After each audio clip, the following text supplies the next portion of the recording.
നമസ്കാരം. എൻ്റെ എല്ലാ പ്രിയപ്പെട്ട സുഹൃത്തുക്കൾക്കും ബയോമാസ്റ്റർ PSCയുടെ മറ്റൊരു വീഡിയോ ക്ലാസ്സിലേക്ക് സ്വാഗതം. ഇന്നത്തെ ക്ലാസ്സിൽ നമ്മൾ നോക്കുന്നത് കുറച്ച് ക്വസ്റ്റ്യൻ ആൻസേഴ്സ് ആണ്. ഈ ക്വസ്റ്റ്യൻസ് വന്നിട്ടുള്ള ടോപ്പിക് എന്ന് പറയുന്നത് മൊഡ്യൂൾ 2 തന്നെ ഡെവലപ്മെൻറ്റ് ഓഫ് മാൻ, ക്ലീവേജ് എന്നീ ഭാഗങ്ങളിൽ നിന്നാണ്. പ്ലാസൻറ്റ, ടൈപ്പ് ഓഫ് പ്ലാസൻറ്റ, ആ ഭാഗങ്ങളിൽ നിന്നുമുള്ള കുറച്ച് ചോദ്യങ്ങളാണ്. അപ്പോൾ ഈ ചോദ്യങ്ങൾ പഠിക്കുന്നതിലൂടെ ഈ ഒരു ഭാഗത്തു നിന്നും ഏതൊരു രീതിയിലാണ് നിങ്ങൾ പഠിക്കേണ്ടത്, എങ്ങനെ ഈ ഒരു ടോപ്പിക്കിനെ അപ്രോച്ച് ചെയ്യണം എന്നുള്ളത് മനസ്സിലാവും. ആ ഒരു രീതിയിൽ ഫോളോ ചെയ്യാം. ഓക്കെ, ഒന്നാമത്തെ ചോദ്യം, സസ്തനികളിൽ അണ്ടവിഭജനം നടക്കുന്നത് ഏതു ക്രമത്തിലാണെന്നാണ് ചോദ്യം. അതായത് അതിൻ്റെ ഒരു അറേഞ്ച്മെൻറ്റ്, അല്ലെങ്കിൽ ഇപ്പോൾ സാധാരണ ക്ലീവേജ് നടക്കുമ്പോൾ, അണ്ടവിഭജനം നടക്കുമ്പോൾ ബീജസങ്കലനത്തിന് ശേഷം ആ ഒരു സൈഗോട്ട് ക്ലീവേജ് ആരംഭിക്കും. അപ്പോൾ ക്ലീവേജ് നടക്കുന്നത് ഏതൊരു രീതിയിലാണെന്നാണ് ചോദ്യം. ഇപ്പോൾ നമുക്കറിയാം, ക്ലീവേജ് ഹോളോബ്ലാസ്റ്റിക്കും മീറോബ്ലാസ്റ്റിക്കും ക്ലീവേജ് ഉണ്ട്. ഈ ക്ലീവേജുകളിൽ തന്നെ പല പാറ്റേണിൽ ക്ലീവേജ് നടക്കാറുണ്ട്. റേഡിയൽ, സ്പൈറൽ, ബയലാറ്ററൽ, അങ്ങനെയൊക്കെ.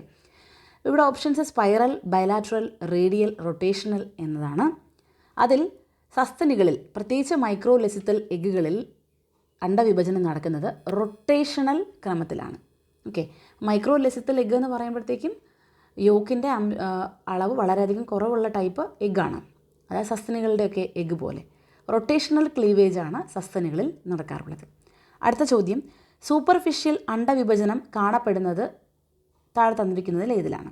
പക്ഷികൾ, ഷഡ്പദങ്ങൾ, പരന്ന വിരകൾ, മത്സ്യങ്ങൾ, ഇതാണ് ഓപ്ഷൻസ്. ഉത്തരം ഷഡ്പദങ്ങളിലാണ്. സൂപ്പർഫിഷ്യൽ ടൈപ്പ് ഓഫ് ക്ലീവേജ് ആണ് അവിടെ നടക്കുന്നത്. കാരണം സെൻട്രോലെസിത്തലായിട്ടുള്ള എഗ്ഗാണ് ഷഡ്പദങ്ങൾക്കുള്ളത്. അപ്പോൾ ക്ലീവേജ് കഴിയുമ്പോൾ ബ്ലാസ്റ്റോമിയേഴ്സ് ഇങ്ങനെ പെരിഫറലായിട്ടുള്ള സൈറ്റോപ്ലാസമാണ് അതിനുള്ള നടുക്ക് യോക്കായിട്ട്. അപ്പോൾ സെൻട്രോലെസിത്തലായിട്ടുള്ള എഗ്ഗ് ആയതുകൊണ്ട് സൂപ്പർഫിഷ്യൽ ടൈപ്പ് ക്ലീവേജ് ആണ് നടക്കുന്നത്. ഓക്കെ, അടുത്ത ചോദ്യം, മൂന്നാമത്തെ ചോദ്യം, സമമായ ഹോളോബ്ലാസ്റ്റിക് അണ്ടവിഭജനം നടക്കുന്നത് ഏത് തരം അണ്ടത്തിലാണെന്നുള്ള ചോദ്യം. ഹോളോബ്ലാസ്റ്റിക്, മീറോബ്ലാസ്റ്റിക് ക്ലീവേജുകളാണ് നമുക്ക് പഠിക്കാനുള്ളത് അല്ലേ.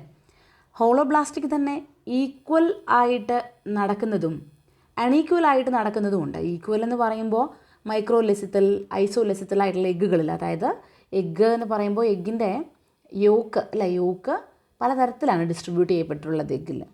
അപ്പോൾ വളരെ കുറഞ്ഞ യോക്ക് ഉള്ളതിലും, അതുപോലെ ഇനി യോക്ക് ഉണ്ടെങ്കിൽ തന്നെ എല്ലായിടത്തേക്കും ഈക്വലി ഡിസ്ട്രിബ്യൂട്ട് ചെയ്യപ്പെട്ടിട്ടുള്ളതുമായിട്ടുള്ള ഐസോലെസിത്തൽ എഗ്ഗുകളിലും, വളരെ കുറഞ്ഞ യോക്കുള്ള മൈക്രോലെസിത്തൽ എഗ്ഗുകളിലുമൊക്കെ ഹോളോബ്ലാസ്റ്റിക് തരത്തിലുള്ള ക്ലീവേജാണ് നടക്കാറുള്ളത്. അപ്പോൾ ഇവിടുത്തെ ഓപ്ഷൻസ് നോക്കുക. സമമായ ഹോളോബ്ലാസ്റ്റിക് അണ്ടവിഭജനമാണ് ചോദിച്ചിരിക്കുന്നത്.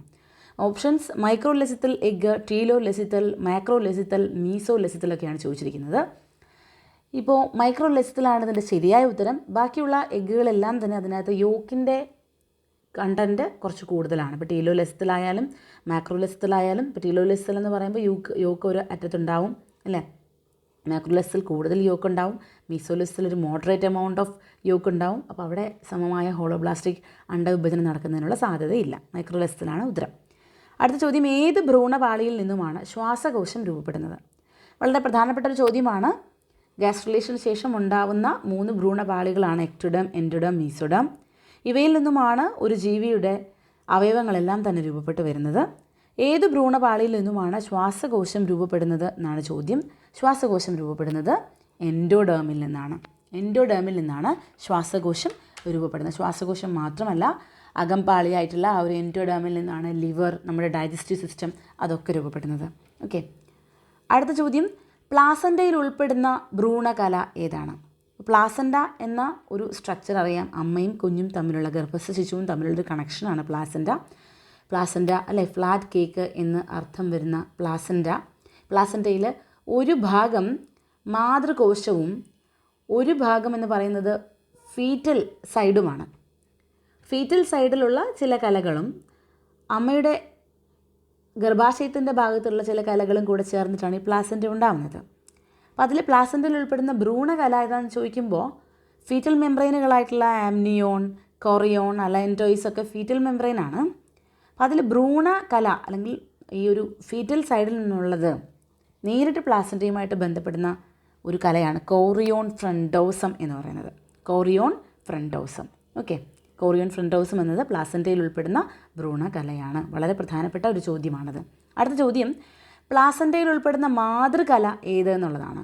പ്ലാസൻ്റയിൽ ഉൾപ്പെടുന്ന മാതൃകല, ഇവിടെ മാതൃകലകൾ കൊടുത്തിട്ടുള്ളത് ഡെസിഡുവ പാരൈറ്റലിസ് കൊടുത്തിട്ടുണ്ട്, ഡെസിഡുവ ബേസാലിസ്, ഡെസിഡുവ ക്യാപ്സുലാരിസ് ഒക്കെ കൊടുത്തിട്ടുണ്ട്. അതിൽ ഡെസിഡുവ ബേസാലിസ് ആണ് ഉത്തരം. കോറിയോൺ ഫ്രണ്ടോസ് നമ്മൾ ഓൾറെഡി പറഞ്ഞു, അത് ഭ്രൂണകലയാണ്. ഡെസിഡുവ ബേസാലിസ് ആണ് പ്ലാസൻ്റയിൽ ഉൾപ്പെടുന്ന മാതൃകല. പ്ലാസൻ്റയിൽ ഈ ഡെസിഡുവ ബേസാലിസുമായിട്ടാണ് ഈ കോറിയോൺ ഫ്രണ്ടോസും നേരിട്ട് കണക്ട് ചെയ്യപ്പെട്ടിട്ടുള്ളത്. ഓക്കെ, ഡെസിഡുവ ബേസാലിസ് ആണ് അതിൻ്റെ ഉത്തരം. അടുത്ത ചോദ്യത്തിലേക്ക് പോവാം.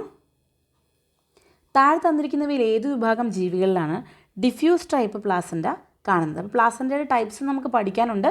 പലതരം പ്ലാസൻ്റൽ ടൈപ്സ് നമ്മൾ പഠിക്കുന്നുണ്ട്. പ്ലാസൻ്റൽ ടൈപ്പുകളിൽ ഡിഫ്യൂസ് ടൈപ്പ് പ്ലാസൻ്റയെക്കുറിച്ചാണ് ഇവിടെ ചോദിച്ചിരിക്കുന്നത്. ഡിഫ്യൂസ് ടൈപ്പ് പ്ലാസൻ്റ എന്ന് പറഞ്ഞാൽ കോറിയോണിക് വില്ലീസ് എന്ന് പറയുന്നത് യൂണിഫോംലി ഒരേ രീതിയിൽ ഡിസ്ട്രിബ്യൂട്ട് ചെയ്യുക. അതായത് കോറിയോണിക് ആ പ്ലാസൻ്റയുടെ ഒരു കണക്ഷൻ നമ്മൾ നോക്കുമ്പോൾ കോറിയോണിക് വില്ലീസ് യൂണിഫോംലി ഡിസ്ട്രിബ്യൂട്ട് ചെയ്യപ്പെട്ടിട്ടുള്ള തരത്തിലുള്ള പ്ലാസൻ്റയാണ്. അത് കാണുന്നത് എംഗുലേറ്റ്സ്, അതായത് കുതിര, ഇപ്പോൾ കുതിര അതുപോലെ പന്നി എന്നീ വിഭാഗങ്ങളിലൊക്കെയാണ് ഡിഫ്യൂസ് ടൈപ്പ് പ്ലാസൻ്റ കാണപ്പെടാറുള്ളത്. പശുവിൽ കോട്ടിലിഡോണറി ആയിട്ടുള്ള ടൈപ്പ് പ്ലാസൻ്റയാണ്, കോട്ടിലിഡോണറി ടൈപ്പ് പ്ലാസൻ്റയാണ് പശുവിൽ കാണാറുള്ളത്. ഒട്ടകത്തിലും അതുപോലെ കോട്ടിലിഡോണറി ടൈപ്പ് പ്ലാസൻ്റയാണ് കാണാറുള്ളത്. പൂച്ച, നായയിലൊക്കെ ആണെങ്കിൽ സോണറി പ്ലാസൻ്റ, അതായത് ഒരു സൈഡിൽ മാത്രമായിട്ട് ഈ ഒരു കോറിയോണിക് വില്ലി ഉണ്ടാകുന്ന തരത്തിലാണ്. അപ്പം അത് സോണറി പ്ലാസൻ്റയാണ്. അപ്പോൾ കുതിരയാണ് ഇവിടെ ഉത്തരം, ഡിഫ്യൂസ് ടൈപ്പ് പ്ലാസൻ്റ കാണപ്പെടുന്നത്. അടുത്ത ചോദ്യം, എത്രാമത്തെ ആഴ്ചയിലാണ് ഗർഭസ്ഥ ശിശുവിൻ്റെ ത്വക്ക് രൂപപ്പെട്ട് തുടങ്ങുന്നത്? നമുക്ക് പ്രഗ്നൻസി എന്നുള്ളൊരു ടോപ്പിക്ക് ഒരു സെപ്പറേറ്റ് ഹെഡിങ് പഠിക്കാനുണ്ട്. അപ്പോൾ പ്രഗ്നൻസിയിൽ ആ ഗർഭധാരണത്തെക്കുറിച്ച്, ഗർഭകാലഘട്ടത്തെക്കുറിച്ചൊക്കെ പഠിക്കണം. ഗർഭകാലഘട്ടത്തെക്കുറിച്ച് നമ്മൾ പഠിക്കുമ്പോൾ നമ്മൾ ഒന്നാം ത്രൈമാസം, രണ്ടാം ത്രൈമാസം, മൂന്നാം ത്രൈമാസം, ആ 3 ട്രൈമസ്റ്റേഴ്സിലും എന്തൊക്കെയാണ് പ്രഗ്നൻസിയിൽ പിന്നെ ഈ ഒരു ഗർഭസ്ഥ ശിശുവിനുണ്ടാകുന്ന മാറ്റങ്ങളൊക്കെ ഒന്ന് പഠിച്ചിരിക്കുന്നത് നല്ലതാണ്. അത് എത്രാമത്തെ ആഴ്ചയിലാണ് ഗർഭസ്ഥ ശിശുവിൻ്റെ ത്വക്ക് രൂപപ്പെട്ട് തുടങ്ങുന്നത് എന്ന് ചോദിച്ചാൽ 16ാമത്തെ ആഴ്ചയിലാണ്. ഉത്തരം 16ാമത്തെ ആഴ്ചയാണ്. 8ാം ആഴ്ചയിലാണ് ഹൃദയമിടിപ്പൊക്കെ ആരംഭിക്കുന്നത്. ഈ പറഞ്ഞിരിക്കുന്ന ഓരോ ആഴ്ചയ്ക്കും ഇമ്പോർട്ടൻസ് ഉണ്ട്, അതുകൊണ്ടാണ് അത് ഓപ്ഷനായിട്ട് വന്നിട്ടുള്ളത്. 16ാമത്തെ ആഴ്ചയിലാണ് ത്വക്ക് രൂപപ്പെട്ട് തുടങ്ങുന്നത്. അടുത്ത ചോദ്യം നോക്കൂ, ഗർഭസ്ഥ ശിശുവിൻ്റെ ഹൃദയമിടിപ്പ് ആരംഭിക്കുന്നത് ഏത് ആഴ്ചയിലാണ്? 4ാം ആഴ്ച, 8ാം ആഴ്ച, 16ാം ആഴ്ച, 29ാം ആഴ്ചയൊക്കെയാണ് പറഞ്ഞിട്ടുള്ളത്. 8ാം ആഴ്ചയാണ്. അത് ഏകദേശം 8ാം ആഴ്ചയോടുകൂടിയാണ് കുഞ്ഞിന് ഹൃദയം ഇടിപ്പ് തുടങ്ങുന്നത്. ഓക്കെ, 10ാമത്തെ ചോദ്യം നോക്കാം. ബീജസങ്കലനത്തിന് ശേഷം ഇമ്മ്യൂണോ സപ്രഷന് സഹായിക്കുന്ന ഘടകം ഏതാണെന്നാണ് ചോദിക്കുന്നത്. അപ്പോൾ ബീജസങ്കലനത്തിന് ശേഷം ഉണ്ടാകുന്ന മാറ്റങ്ങൾ എന്ന് പറയുന്നത്, ബീജസങ്കലനത്തിന് ശേഷം ഈ ഒരു പ്രഗ്നൻസിയെ മെയിൻറ്റെയിൻ ചെയ്ത് കൊണ്ടുപോകണം എന്നുണ്ടെങ്കിൽ ഒരുപാട് ഘടകങ്ങൾ ആവശ്യമാണ്. HCG പോലുള്ള ഹോർമോൺ, അല്ലെങ്കിൽ പ്രൊജസ്ട്രോൺ, അതുപോലെ ഇൻറ്റഗ്രിൻ പ്രോട്ടീൻസിൻ്റെ ഡെവലപ്മെൻറ്റ്, പ്രോസ്റ്റാഗ്ലാൻഡിന് ആവശ്യമാണ്, സൈറ്റോകൈൻസ് ആവശ്യമാണ്. ഇത്തരത്തിലുള്ള ഘടകങ്ങളെല്ലാം ഉണ്ടെങ്കിലേ ആ ഒരു പ്രഗ്നൻസി മെയിൻറ്റെയിൻ ചെയ്യാനായിട്ട് പറ്റുകയുള്ളൂ. അപ്പോൾ ബീജസങ്കലനം അഥവാ ഫെർട്ടിലൈസേഷന് ശേഷം തീർച്ചയായിട്ടും അതൊരു ഫോറിൻ ബോഡി തന്നെയാണ്. അപ്പോൾ അതുകൊണ്ട് അമ്മയുടെ ശരീരത്തിൽ ഇമ്മ്യൂൺ റെസ്പോൺസസ് ആരംഭിക്കും. ഈ ഇമ്മ്യൂൺ റെസ്പോൺസസിനെ സപ്രസ് ചെയ്ത് വെക്കേണ്ട ആവശ്യമുണ്ട്. ബീജസങ്കലനത്തിന് ശേഷം ഉടൻ തന്നെ ഏർലി പ്രഗ്നൻസി ഫാക്ടേഴ്സ് എന്ന് പറയുന്ന EPFകൾ പ്രൊഡ്യൂസ് ചെയ്യാൻ തുടങ്ങും. അപ്പോൾ ഈ EPFകൾ പ്രൊഡ്യൂസ് ചെയ്യുമ്പോഴത്തേക്കും അത് ഇമ്മ്യൂണോ സപ്രഷന് സഹായിക്കും. ഓക്കെ, അതിനെ തുടർന്നാണ് പിന്നീട് HCGയും മറ്റുമൊക്കെ ഉണ്ടാകുന്നത്. HCG ഡെവലപ്മെൻറ്റൊക്കെ ഉണ്ടാകുന്നത് പിന്നീടാണ്. അപ്പോൾ HCG എന്ന് വെച്ചാൽ ആദ്യത്തെ ഹോർമോണൽ എവിഡൻസ് ആണ്. അമ്മയുടെ ശരീരത്തിൽ പ്രഗ്നൻസി ഉണ്ടായിക്കഴിഞ്ഞു എന്നുള്ള ആദ്യത്തെ ഹോർമോണൽ എവിഡൻസ് ആണ് ഹ്യൂമൻ കോറിയോണിക് ഗോണഡോട്രോപ്പിൻ എന്ന് പറയുന്നത്. HCG ഉണ്ടായാലേ പിന്നെ കോർപ്പസ് ലൂട്ടീസിൽ നിന്നും പ്രൊജസ്ട്രോൺ ഉണ്ടാവുള്ളൂ. HCG ആണ് ആരെ മെയിൻറ്റെയിൻ ചെയ്യിപ്പിക്കുന്നത്? പ്രൊജസ്ട്രോണെ മെയിൻറ്റെയിൻ ചെയ്ത് ഗർഭധാരണം നിലനിർത്തിക്കൊണ്ട് പോകുന്നത്, ഗർഭകാലഘട്ടത്തെ മെയിൻറ്റെയിൻ ചെയ്ത് കൊണ്ടുപോകുന്നത്. ഓക്കെ, ഇൻറ്റഗ്രിൻ എന്ന് പറഞ്ഞു കഴിഞ്ഞാൽ ഇംപ്ലാന്റേഷന് സഹായിക്കുന്ന പ്രോട്ടീനാണ്. ഈ ഒരു ബ്ലാസ്റ്റോസിസ്റ്റ് ഗർഭാശയത്തിൽ വന്നിട്ട് പറ്റിപ്പിടിക്കണമെങ്കിൽ ഇൻറ്റഗ്രിൻ പ്രോട്ടീൻസ് കൂടിയേ തീരൂ.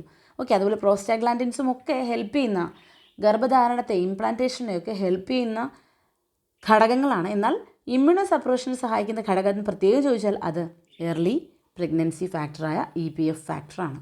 ഓക്കെ, അപ്പോൾ ഇതൊക്കെയാണ് ഈ ഒരു ഭാഗത്ത് നിന്ന് നമുക്ക് പ്രതീക്ഷിക്കാവുന്ന ചില പ്രധാനപ്പെട്ട ചോദ്യങ്ങളാണ്. ഇനി ഇപ്പോൾ ഡിഫ്യൂസ് ടൈപ്പ് പ്ലാസൻ്റ മാത്രമല്ല, പല ടൈപ്പ് പ്ലാസൻ്റയുണ്ട്. പ്ലാസൻ്റയെക്കുറിച്ച് ചോദിക്കാം, അതുപോലെ ക്ലീവേജിൻ്റെ പലതരം ചോദിക്കാം. അപ്പോൾ അതൊക്കെ നന്നായിട്ട് പഠിക്കാം. ഓക്കെ, അപ്പോൾ എല്ലാവരും ഈ ഒരു ഭാഗം നന്നായിട്ട് പഠിക്കുമെന്ന് വിചാരിക്കുന്നു. നിങ്ങൾക്ക് ആർക്കെങ്കിലും നമ്മളുടെ ഗ്രൂപ്പിൽ, പ്രൈവറ്റ് ഗ്രൂപ്പിൽ പഠിക്കണമെന്ന് താല്പര്യമുണ്ടെങ്കിൽ തീർച്ചയായിട്ടും ഈ ഒരു തമ്പനയിലിൽ കാണുന്ന കോൺടാക്റ്റ് നമ്പറിൽ നിങ്ങൾ കോൺടാക്റ്റ് ചെയ്താൽ മതിയാവും. ലേറ്റായി പോയോ എന്ന് ചോദിച്ചു കഴിഞ്ഞാൽ അല്പം നിങ്ങൾ ലേറ്റ് ആയിട്ടുണ്ട് പഠനം തുടങ്ങാനായി. എന്നിരുന്നാലും ഈ ഒരു 3 മാസം കൊണ്ട് വളരെ കൃത്യമായിട്ട് പ്ലാൻ ചെയ്ത് പഠിച്ചു കഴിഞ്ഞാൽ ഉറപ്പായിട്ടും നിങ്ങൾക്ക് HSA നേടാൻ കഴിയും. അതിന് കൃത്യമായ പ്ലാനിങ് ആവശ്യമാണ്. എന്ത് പഠിക്കണം എന്നറിയണം. അല്ലാതെ ഒരു വേഗമായിട്ടുള്ള ഒരു ഐഡിയയുമായിട്ട് നമ്മൾ പഠിക്കാനിരുന്നാൽ നമുക്ക് എവിടെ എത്തില്ല. ഓക്കെ, അപ്പോൾ തീർച്ചയായും നന്നായി തന്നെ പഠിക്കുക. നിങ്ങൾക്ക് HSA കിട്ടും. HSA ആയിട്ട് നിങ്ങൾക്ക് ജോയിൻ ചെയ്യാൻ കഴിയും. Thank you all.